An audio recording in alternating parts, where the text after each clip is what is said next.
Hello everyone, ਕਿਵੇਂ ਹੋ ਸਾਰੇ। ਅੱਜ ਜਿਹੜਾ ਆਪਾਂ ਟੌਪਿਕ ਲੈ ਕੇ ਆਏ ਹਾਂ ਉਹ ਆਪਣਾ ਵਾਤਾਵਰਨ ਅੰਦੋਲਨ।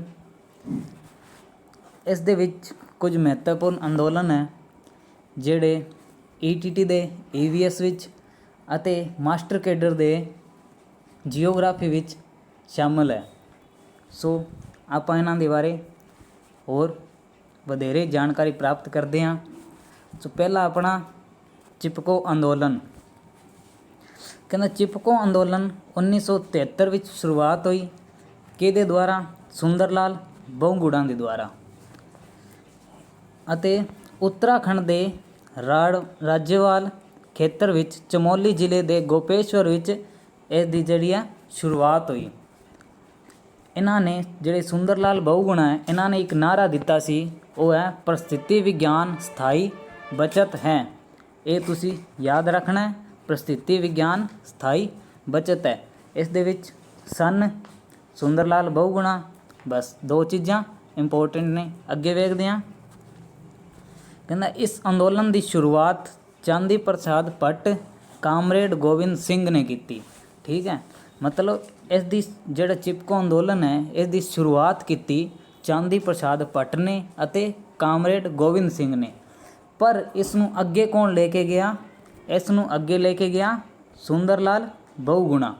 ਠੀਕ ਹੈ, ਤੇ ਇਹਨਾਂ ਦੇ ਨਾਲ ਇੱਕ ਲੇਡੀਜ਼ ਵੀ ਸੀਗੀ ਜਿਨ੍ਹਾਂ ਦਾ ਨਾਮ ਸੀਗਾ ਗੋਰਾ ਦੇਵੀ। ਠੀਕ ਹੈ, ਅਗਰ ਪੁੱਛ ਲਏ ਕਿ ਚਿਪਕੋ ਅੰਦੋਲਨ ਵਿੱਚ ਸਹਿ ਨਾਇਕਾ ਦੇ ਤੌਰ 'ਤੇ ਕੌਣ ਸੀ ਤਾਂ ਗੋਰਾ ਦੇਵੀ। ਇਹ ਕਹਿੰਦਾ ਕਿ ਦੇ ਬਚਾਓ ਲਈ ਇਹ ਅੰਦੋਲਨ ਚਲਾਇਆ ਗਿਆ। ਸੋ ਇਸ ਦਾ ਵਿਸ਼ਾ ਸੀਗਾ ਜਿਹੜਾ ਸੀਗਾ ਰੇਣੀ ਦੇ ਜਿਹੜੇ ਜੰਗਲ ਸੀਗੇ ਉਹਨਾਂ ਨੂੰ ਬਚਾਉਣ ਦਾ। ਅਤੇ ਇਹ ਰੇਣੀ ਦੇ ਜੰਗਲ ਕਿੱਥੇ ਸਥਿਤ ਹੈ? ਉੱਤਰਾਖੰਡ ਵਿੱਚ। ਕਹਿੰਦਾ ਇਹਦੇ ਵਿੱਚ 27 ਔਰਤਾਂ ਨੇ ਜਾਨ ਗਵਾ ਦਿੱਤੀ ਅਤੇ ਜੰਗਲ ਕੱਟਣ ਵਾਲੇ ਨੂੰ ਅਸਫਲ ਕਰ ਦਿੱਤਾ। ਅੱਗੇ ਕਹਿੰਦਾ ਜਿਹੜੇ ਸੁੰਦਰ ਲਾਲ ਬਹੁਗੁਣਾ ਸੀਗੇ ਉਹਨਾਂ ਨੂੰ ਇੱਕ ਅਵਾਰਡ ਦਿੱਤਾ ਗਿਆ।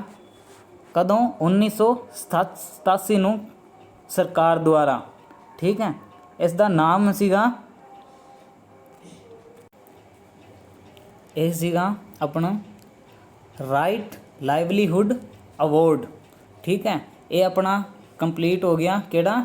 ਚਿਪਕੋ ਅੰਦੋਲਨ ਜਿਹੜਾ 1973 ਵਿੱਚ ਸ਼ੁਰੂ ਹੋਇਆ ਸੀ। ਇਹਦੀ ਸ਼ੁਰੂਆਤ ਕੀਤੀ ਚਾਂਦੀ ਪ੍ਰਸਾਦ ਭੱਟ ਨੇ ਅਤੇ ਇਹਦੇ ਨਾਲ ਸੀਗਾ ਕਾਮਰੇਡ ਗੋਬਿੰਦ ਸਿੰਘ।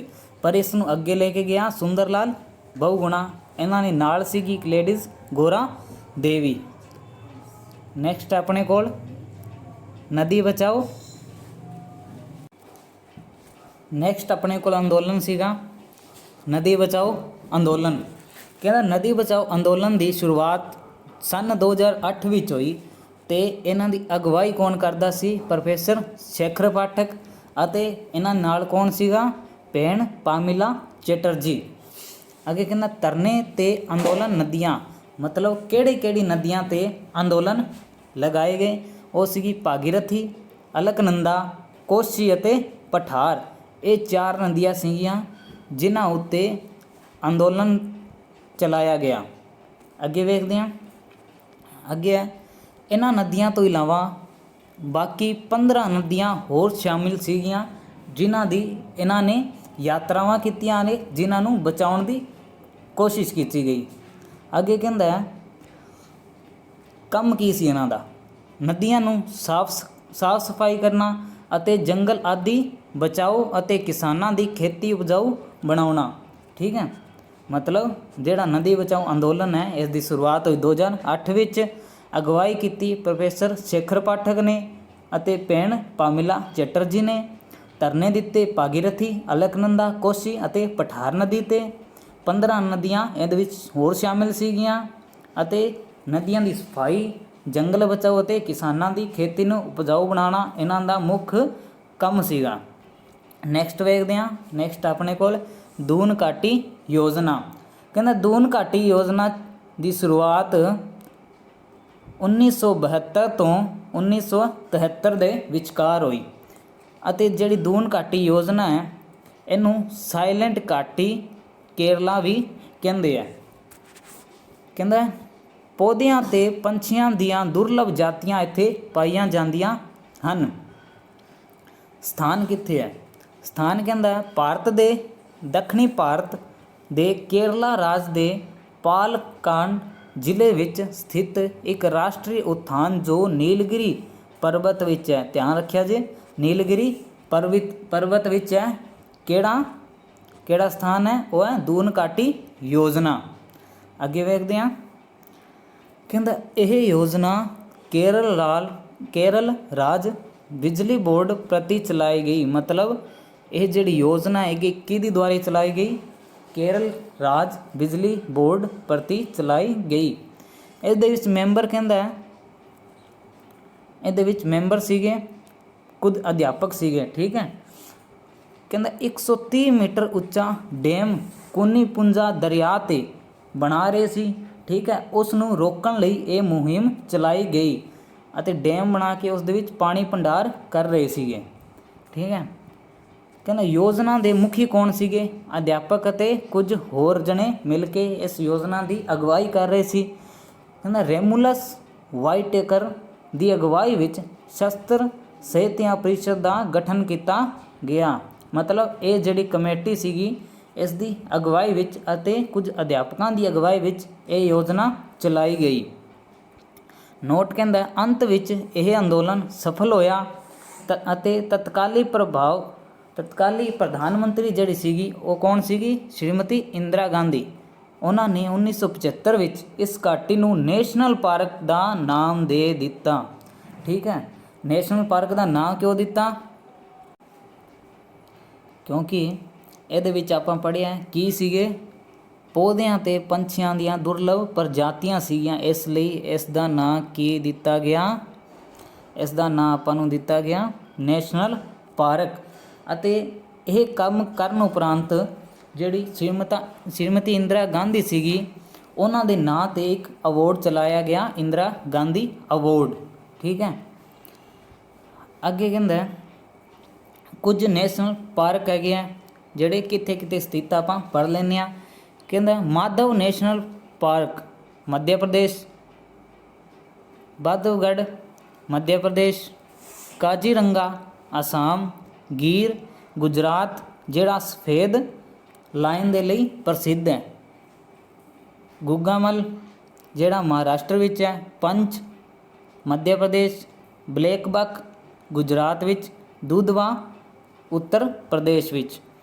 ਅੱਗੇ ਕਹਿੰਦਾ ਵਨ ਵਿਹਾਰ ਮੱਧ ਪ੍ਰਦੇਸ਼, ਸਿੰਪਲੀਪਲ ਉੜੀਸਾ, ਰਣਥੰਭੋਰ ਰਾਜਸਥਾਨ, ਗਾਨਾ ਰਾਜਸਥਾਨ। ਠੀਕ ਹੈ।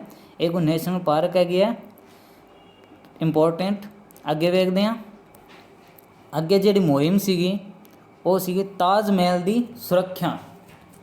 ਠੀਕ ਹੈ। ਤਾਜ ਮਹਿਲ ਦੀ ਸੁਰੱਖਿਆ ਵਾਸਤੇ ਕਹਿੰਦਾ MC ਮਹਿਤਾ ਮਹੇਸ਼ ਚੰਦਰ ਚੈਟਰਜੀ ਨੇ ਇਹ ਮੁਹਿੰਮ ਦੀ ਸ਼ੁਰੂਆਤ ਕੀਤੀ। ਕਦੋਂ ਕੀਤੀ? 1984 ਈਸਵੀ ਵਿੱਚ। ਅਤੇ ਮੁਹਿੰਮ ਦੀ ਸ਼ੁਰੂਆਤ ਕਿਵੇਂ ਕੀਤੀ? ਇਹਨਾਂ ਨੇ ਕੀ ਕੀਤਾ? ਸੁਪਰੀਮ ਕੋਰਟ ਵਿੱਚ ਮੁਕੱਦਮਾ ਸਥਾਪਿਤ ਕਰ ਦਿੱਤਾ ਅਤੇ ਕਹਿੰਦਾ ਇਸ ਮੁਕੱਦਮੇ ਦੀ ਸੁਣਵਾਈ ਤੋਂ ਬਾਅਦ ਫੈਸਲਾ ਕਦੋਂ ਆਇਆ? 12 ਸਾਲਾਂ ਬਾਅਦ, ਜਿਸ ਦੇ परिणाम ਸਰੂਪ ਸਰਕਾਰ ਨੇ 292 ਫੈਕਟਰੀਆਂ ਨੂੰ ਬੰਦ ਕਰਵਾ ਦਿੱਤਾ।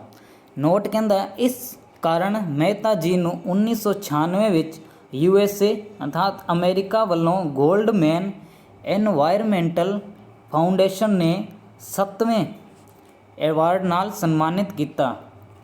ਇਸ ਸੰਸਥਾ ਵਿੱਚ ਇਹਨਾਂ ਨੂੰ ਮੈਗਸੇਸੇ ਅਵਾਰਡ ਦਿੱਤਾ ਗਿਆ। ਕਿਹੜਾ? ਮੈਗਸੇਸੇ। ਅਤੇ ਕਦੋਂ ਦਿੱਤਾ? 1996 ਵਿੱਚ। ਕਿਸਨੇ ਦਿੱਤਾ? ਗੋਲਡਮੈਨ ਐਨਵਾਇਰਨਮੈਂਟ ਫਾਊਂਡੇਸ਼ਨ ਨੇ। ਅੱਗੇ ਵੇਖਦੇ ਹਾਂ। ਕਹਿੰਦਾ ਵਾਤਾਵਰਨ ਸੰਬੰਧੀ ਸਭ ਤੋਂ ਜ਼ਿਆਦਾ ਮੁਕੱਦਮੇ ਲੜਨ ਵਾਲਾ ਕੌਣ ਵਿਅਕਤੀ ਸੀਗਾ? MC ਮਹਿਤਾ। ਠੀਕ ਹੈ। ਸਕੂਲ ਵਿੱਚ ਜਿਹੜੀ ਇਨਵਾਇਰਨਮੈਂਟ ਐਜੂਕੇਸ਼ਨ ਅੱਜ ਚੱਲ ਰਹੀ ਹੈ ਉਹ ਲਿਆਉਣ ਵਾਲਾ ਕੌਣ ਸੀਗਾ? ਉਹ ਸੀਗਾ MC ਮਹਿਤਾ। ਓਕੇ। ਨੈਕਸਟ ਹੈ ਆਪਣੇ ਕੋਲ ਨਰਮਦਾ ਬਚਾਓ ਅੰਦੋਲਨ। ਕਹਿੰਦਾ ਨਰਮਦਾ ਬਚਾਓ ਅੰਦੋਲਨ ਦੀ ਸ਼ੁਰੂਆਤ ਕੀਤੀ ਕਲਪ ਬ੍ਰਿਕਸ ਨੇ। ਇਹਨਾਂ ਨੇ ਇੱਕ ਗੈਰ ਸਰਕਾਰੀ ਸੰਸਥਾ ਸਥਾਪਿਤ ਕੀਤੀ ਅਤੇ ਇਸ ਦੀ ਅਗਵਾਈ ਕੀਤੀ ਮੇਧਾ ਪਾਟੀਕਰ ਨੇ। 1985 ਵਿੱਚ ਇਸ ਅੰਦੋਲਨ ਦੀ ਸ਼ੁਰੂਆਤ ਹੋਈ। ਨੈਕਸਟ ਆਪਣੇ ਕੋਲ ਅਪੀਕੋ ਅੰਦੋਲਨ। ਕਹਿੰਦਾ ਅਪੀਕੋ ਅੰਦੋਲਨ 8 ਸਤੰਬਰ 1983 ਨੂੰ ਸ਼ੁਰੂ ਹੋਇਆ। ਪਿੰਡ ਸਿਰਸੀ ਜਿਹੜਾ ਕਰਨਾਟਕਾ ਵਿੱਚ ਹੈ, ਇਸ ਦੇ ਵਿੱਚ ਜਿਹੜੇ ਨੌਜਵਾਨ ਸੀਗੇ ਉਹਨਾਂ ਨੇ ਇਸ ਅੰਦੋਲਨ ਦੀ ਸ਼ੁਰੂਆਤ ਕੀਤੀ ਅਤੇ ਇਸ ਦੀ ਅਗਵਾਈ ਕੌਣ ਕਰ ਰਿਹਾ ਸੀ? ਪਾਂਡੂਰੰਗਾ ਹੇਂਗੜੇ ਦੀ ਅਗਵਾਈ ਹੇਠ ਇਹ ਅਪੀਕੋ ਅੰਦੋਲਨ ਚਲਾਇਆ ਗਿਆ। ਨੋਟ ਕਹਿੰਦੇ ਇਸ ਦਾ ਨਾਂ ਵੀ ਚਿਪਕੋ ਅੰਦੋਲਨ ਸੀ, ਪਰ ਇਸ ਖੇਤਰ ਦੀ ਭਾਸ਼ਾ ਕਾਰਨ ਇਸ ਨੂੰ ਐਪੀਕੋ ਚਲੂਬਲੀ ਨਾਂ ਦਿੱਤਾ ਗਿਆ। ਕਿਸ ਨੂੰ? ਐਪੀਕੋ ਅੰਦੋਲਨ ਨੂੰ ਐਪੀਕੋ ਚੁਲਬਲੀ ਨਾਂ ਕਿਉਂ ਦਿੱਤਾ ਗਿਆ? ਕਿਉਂਕਿ ਇਸ ਖੇਤਰ ਦੀ ਜਿਹੜੀ ਭਾਸ਼ਾ ਹੈ ਉਹ ਵੱਖ ਹੈ, ਇਸ ਲਈ ਜਿਹੜੇ ਚਿਪਕੋ ਅੰਦੋਲਨ ਹੈ ਉਸ ਨੂੰ ਐਪੀਕੋ ਚੁਲਬਲੀ ਦਾ ਨਾਂ ਦਿੱਤਾ ਗਿਆ। ਅੱਗੇ ਕਹਿੰਦਾ ਬਚਾਓ ਲਈ ਵੈਸਟਰਨ ਘਾਟ ਤੇ ਸੋਗਾਨ ਯੂਕੈਲਿਪਸ ਦੇ ਦਰਖਤ ਜਿਹੜੇ ਸੀਗੇ, ਮਤਲਬ ਆ ਜਿਹੜੀ ਪ੍ਰਜਾਤੀ ਹੈ ਦਰਖਤਾਂ ਦੀ, ਇਹਨੂੰ ਬਚਾਉਣ ਲਈ ਇਸ ਮੁਹਿੰਮ ਦੀ ਸ਼ੁਰੂਆਤ ਹੋਈ। ਕਿਸ ਦੀ? ਐਪੀਕੋ ਅੰਦੋਲਨ ਦੀ। ਕਹਿੰਦਾ ਇਸੇ ਅੰਦੋਲਨ ਨੂੰ 1890 ਈਸਵੀ ਵਿੱਚ ਵਾਤਾਵਰਣ ਸੁਰੱਖਿਆ ਲਈ USA ਵਿੱਚ ਸੀਰੀਆ ਕਲੱਬ ਦੀ ਸਥਾਪਨਾ ਕੀਤੀ ਗਈ। ਮਗੋਨੀਆ ਦਰਖਤਾਂ ਦੀ ਸੁਰੱਖਿਆ ਲਈ ਕੈਲੀਫੋਰਨੀਆ ਦੇ ਲੋਕਾਂ ਨੂੰ ਪ੍ਰੇਰਿਤ ਕੀਤਾ ਗਿਆ। ਮਤਲਬ ਇਸ ਮੁਹਿੰਮ ਦੇ ਤਹਿਤ ਹੀ ਜਿਹੜੇ ਕੈਲੀਫੋਰਨੀਆ ਦੇ ਲੋਕ ਸੀਗੇ ਉਹਨਾਂ ਨੂੰ ਪ੍ਰੇਰਿਤ ਕੀਤਾ ਗਿਆ। ਕਿਸ ਲਈ? ਸਗਨੋਇਆ ਦਰਖਤਾਂ ਦੇ ਬਚਾਓ ਲਈ। ਨੈਕਸਟ ਹੈ ਚੰਡੀਗੜ੍ਹ ਦੇ ਨੇੜੇ ਸੁਖੋ ਮਾਜਰਾ ਪਿੰਡ ਹੈ ਦੇ ਲੋਕਾਂ ਨੇ ਵੀ ਜੰਗਲ ਕੱਟਣ ਦੇ ਮਾੜੇ ਨਤੀਜੇ ਤੋਂ ਬਚਣ ਲਈ ਦੁਆਰਾ ਰੁੱਖ ਲਗਾਉਣ ਤੇ ਚਰਾਈ ਨੂੰ ਰੋਕਿਆ। ਠੀਕ ਹੈ, ਮਤਲਬ ਇਹ ਜਿਹੜਾ ਐਪੀਕੋ ਅੰਦੋਲਨ ਸੀਗਾ ਇਸ ਤੋਂ ਪ੍ਰੇਰਿਤ ਹੋ ਕੇ ਕਿਹਨਾਂ ਨੇ ਕੰਮ ਕੀਤਾ? ਪਹਿਲਾਂ ਤੇ ਜਿਹੜੇ ਕੈਲੀਫੋਰਨੀਆ ਦੇ ਲੋਕ ਸੀਗੇ ਉਹਨਾਂ ਨੇ, ਅਤੇ ਬਾਅਦ ਵਿੱਚ ਜਿਹੜੇ ਚੰਡੀਗੜ੍ਹ ਦੇ ਨੇੜੇ ਸੁਖੋ ਮਾਜਰਾ ਪਿੰਡ ਹੈ ਉਸ ਦੇ ਲੋਕਾਂ ਨੇ। ਫਿਰ ਕਹਿੰਦਾ ਸ਼੍ਰੀਨਗਰ ਵਿੱਚ ਡਲ ਝੀਲ ਦੀ ਸੁਰੱਖਿਆ ਲਈ CCE ਹਿਮਾਲਿਆ ਦੇ EOS ਨਾਂ ਦਾ ਪਰਿਯੋਜਨਾ ਸ਼ੁਰੂ ਕੀਤੀ ਗਈ। ਮਤਲਬ ਜਿਹੜੀ ਡਲ ਝੀਲ ਹੈ ਉਸ ਦੀ ਸੁਰੱਖਿਆ ਲਈ ਕਿਹੜੀ ਪਰਿਯੋਜਨਾ ਸ਼ੁਰੂ ਕੀਤੀ ਗਈ? EOS ਨਾਂ ਦੀ। ਠੀਕ ਹੈ, ਸੋ ਇਹ ਸੀਗਾ ਅੱਜ ਦਾ ਆਪਣਾ ਚੈਪਟਰ ਕਿਹੜਾ? ਵਾਤਾਵਰਨ ਅੰਦੋਲਨ। ਠੀਕ ਹੈ, ਉਮੀਦ ਹੈ ਤੁਹਾਨੂੰ ਅੱਜ ਦਾ ਕੰਸੈਪਟ ਵਧੀਆ ਲੱਗਿਆ ਹੋਊਗਾ। So like and subscribe. Thank you.